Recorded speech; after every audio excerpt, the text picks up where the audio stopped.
Now, we're going to make tea for the gallant cricketers. And although, you know, tea usually has sort of cakes and stuff, I'm all for having something savoury as well. So I'm going to do these, they're sort of gentlemen's savoury pastries. And Clarissa's going to make some rather smart royal sandwiches. But to start this one over, I've already got some sifted flour in the bowl. And then I'm going to put in a pinch of cayenne pepper, depending how hot you want it. Then I get the butter, cut that in. Then we want to put some Parmesan cheese, which is always good. You know, it's rather like a cheese straw base. Mix that in. An egg yolk. Some pepper.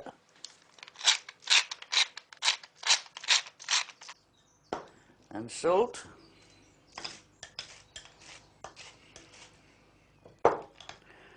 And then we'll just rub it in. Crumble it like breadcrumbs. What are they called, your funny things you're making? I think I call them gentlemen's savoury delights. Ah. I think the ladies can have a dig in as well. Oh, well, I'll have the gentleman then, shall I? Can't have you savaging the men. Oh, you're so respectable, dear. Such a lovely meal, tea. Tea is it really rather gone out of fashion now, hasn't it? But it is nice, especially if it's all laid out beautifully. I think I need some water in this. Are you fussy about what teas you drink? No, not at all. At least I am. I like it to be good, cheap builder's tea. Good, strong Indian. Because I never drank a cup of tea until I was about 45, and I got jaundice. And I was in this extraordinary Dickensian hospital. I rather adored it, overlooking Brampton Cemetery. and all they gave you was tea. All they gave you was this strong tea, and I've liked it ever since. Yes, I quite like a strong Indian myself, now and again. I think it's wonderful. Now then, I've got to put this in the refrigerator for 30 minutes, because that always helps pastry. It makes it much nicer. I'm going to make Queen Alexandra's favourite sandwiches. That wonderful woman was the wife of Edward VII.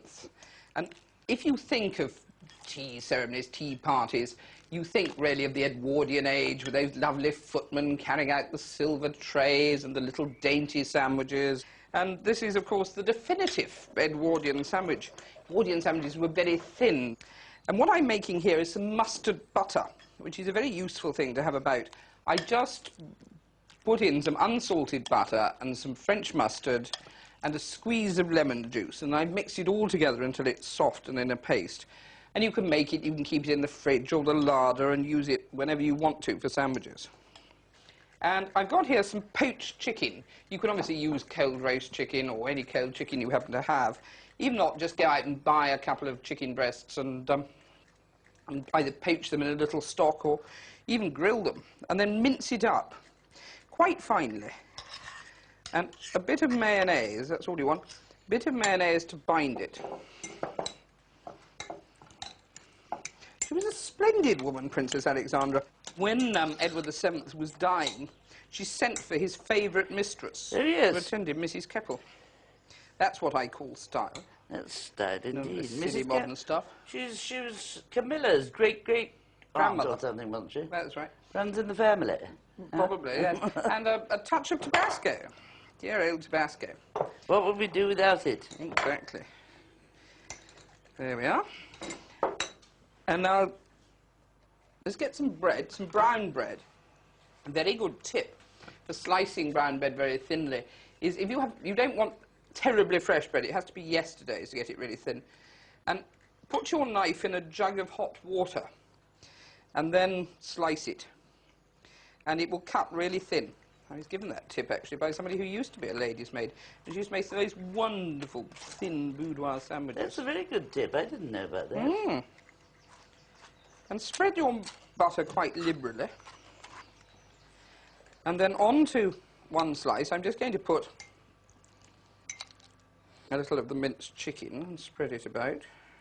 Quite a good hefty sandwich this is going to be. Well, you're going to cut it into dainty little bits.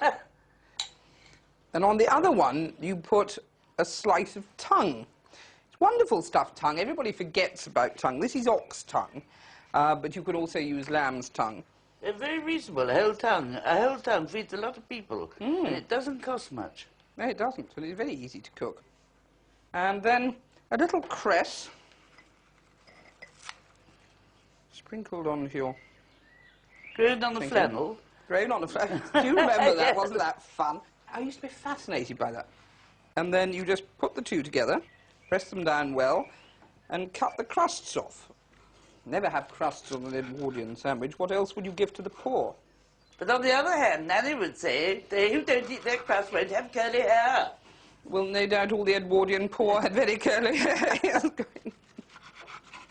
And then you just want to cut it across.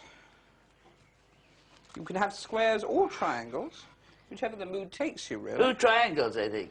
Very good. And again.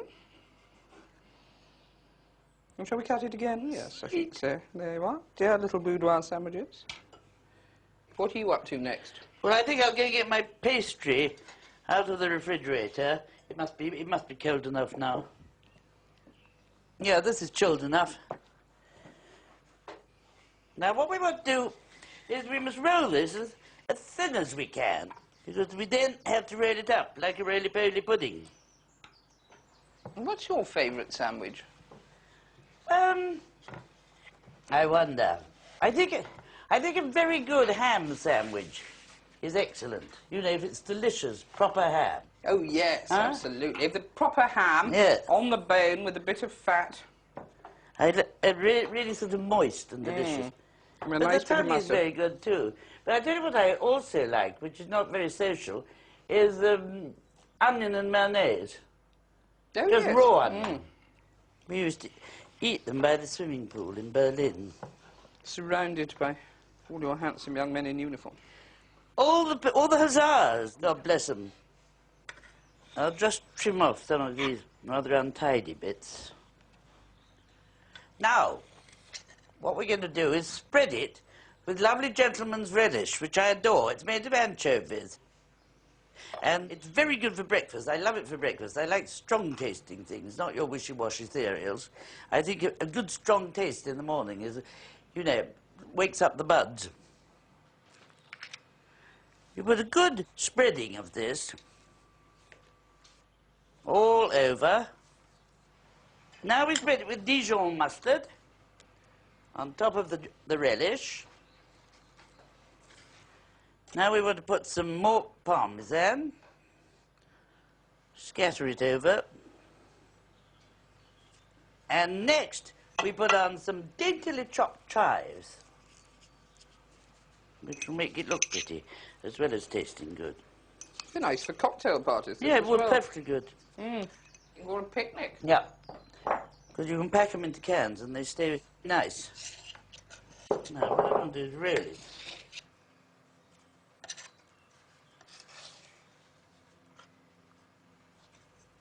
You don't have to worry about it looking terribly tidy. You see, it's getting better as you go along. Yes, quite. You've got this sort of sausage shape, and what I should be doing is putting it back in the refrigerator for another 45 minutes. That'll firm it up. But as I want to show you what to do, I'll do it now. You cut it into rings.